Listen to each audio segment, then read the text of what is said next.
The Cowherd and the Weaving Maid. A long time ago there lived a poor cowherd. His parents had died, and he lived with his brother and his sister-in-law. But his only relatives were cruel to him, and one day they drove him out of the house. A farmer took pity on the homeless boy and offered him a daily meal and a bed of straw in the cowshed. In return, the boy would look after the farmer's old ox. From then on, the boy spent his days and nights with the animal. In fact, the beast was his only companion. Despite his great age, the ox was a handsome creature. His golden hair shone in the moonlight. The boy knew in his heart that his friend had something heavenly about him. One day, when they were out on the hills, the ox turned his great head to the boy and spoke to him clearly in an almost human voice. "Boy," he lowed, "you're my friend, and you have looked faithfully after me. Now I am old, and soon I will die. My time on earth is done. I will return to my place in the heavens, where I am the chief star in the constellation of the ox. Before I go, I wish to see you married." The poor lad did not know how to reply. He knew not a single girl, let alone one that would marry him. The ox saw how perplexed he looked, and spoke as follows. "Listen carefully to me, for this is what you must do. Today is the 7th of the month. This very night the 7 weaving maidens of the skies will float down to the river to take a bath. You will see their clothes by the bank. The 7th daughter wears robes of red. Sneak quietly to the bank and steal her clothes. In this way you will get to know her, for she will call out and demand the return of the robes." The boy sighed, for the river was far away on the other side of the mountain. He would not be able to reach its banks before nightfall. The celestial ox again saw that the boy was at a loss, but he had an answer for this problem too. He told the cowherd to climb on his back. Then off they flew through the skies to the river. When they arrived, the boy stepped down from his friend's back and swiftly hid behind a jade tree. Towards midnight he heard splashing and giggling. He peeped round the tree and saw the maidens swimming and playing in the water.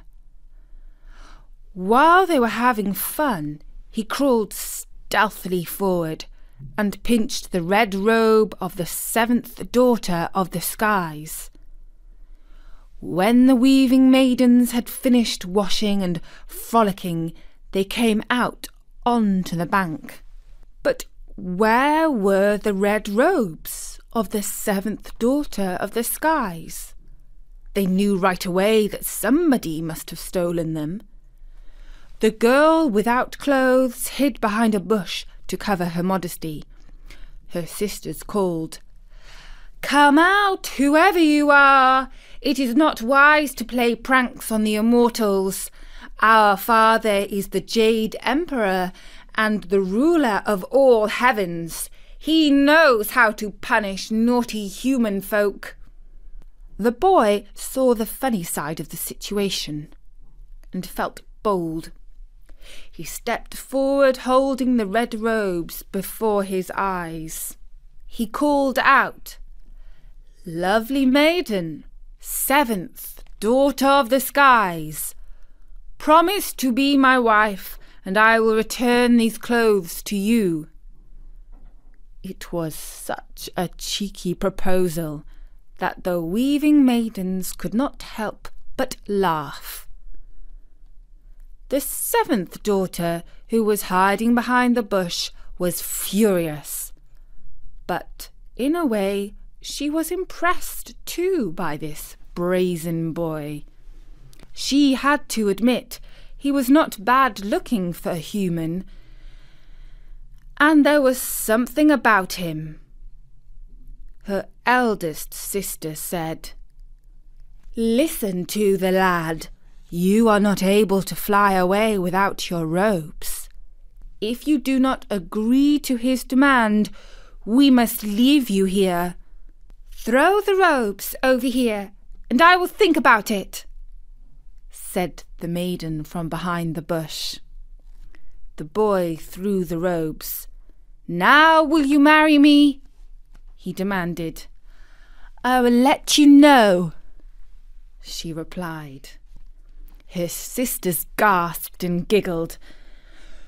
"Don't miss your chance," said the eldest. "I bet a good-looking lad like him has plenty of offers. It's not every day that a maiden of the skies gets a proposal. Think about it. How often does a man want to marry a cloud?" And so the maiden, now fully clothed in her red robes, stepped out from the bush. She held out her lovely hand. The boy knelt and kissed it. She agreed to be his wife. Her sisters flew away to the skies, where they continued as usual to flit across the heavens in the form of fluffy clouds. By contrast, the lovely seventh maiden lived on earth with the cowherd. She took the shape of a most beautiful woman. From that day on, the boy's fortunes prospered. The farmer adopted him as his son and gave him a wedding gift of land and livestock. His mean brother and sister-in-law could only look on enviously at his prosperity. The cowherd lived happily with his heavenly wife, and 3 years later they had twins, a beautiful boy and girl. The only sadness in their lives was that the dear old ox had passed away. They had comfort in that they could look up at the sky and see him twinkling in the constellation of the ox. Up in the heavens, the passing of 3 years is like 3 days to the gods. The Heavenly Mother began to notice that the dawn and the evening clouds had lost their rosy tint. She realized that the seventh weaving maid, she of the red robes, had gone missing. She scanned the earth with all her seeing eye and spotted the happy couple living in a humble hovel. "That is not fit for a divine maiden," she shouted, and the whole sky was filled with a terrible thunderstorm. Mad with fury, she sent her heavenly soldiers to the farmhouse. They delivered the Queen's message to her daughter. She must return to the skies or face the destruction of her family and children. With great sadness, she had no choice. She must go back to heaven. The soldiers escorted her, leaving her wailing children and husband behind. For the first time since the night at the river, the cowherd was in despair and did not know what to do. He looked up into the heavens and saw the twinkling star of his friend the ox. Then he remembered that when the mortal form of the ox had died, he had kept his hide. He took the ox skin down from the wall and spread it out on the floor like a carpet. When he sat down on it, the hide began to fly, and it lifted him up to the heavens and swept him away to the palace of the Jade Emperor, who rules all heaven and earth. There he found himself in front of the throne of the Heavenly Mother. The cowherd fell down on his knees and prayed, "O Queen of Heaven, I have come to claim my wife. I married her lawfully, and she must live with me as long as she loves me, and I love her." But the queen flew into a fury. "How dare you, a mere mortal, a cowherd to boot, marry my daughter through trickery, and then follow us up to heaven and make your insolent demand?" The boy trembled, thinking that his last moment had come. The queen reached up to her headdress and pulled out a silver hairpin. She cast it across the heavens. It scattered silver across the skies, spreading stardust in its wake. In the West, we know the result as the Milky Way. In China, they call it the Silver River.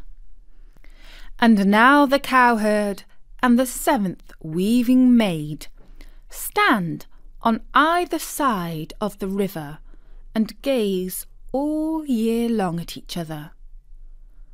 But on their anniversary, the festival of the 7th of the 7th, even the hard heart of the Queen of Heaven relents. A magical bridge appears across the Silver River, and for one day and night the cowherd and his heavenly wife can meet and embrace. And that was the story of the cowherd and the weaving maid. I do hope you enjoyed it.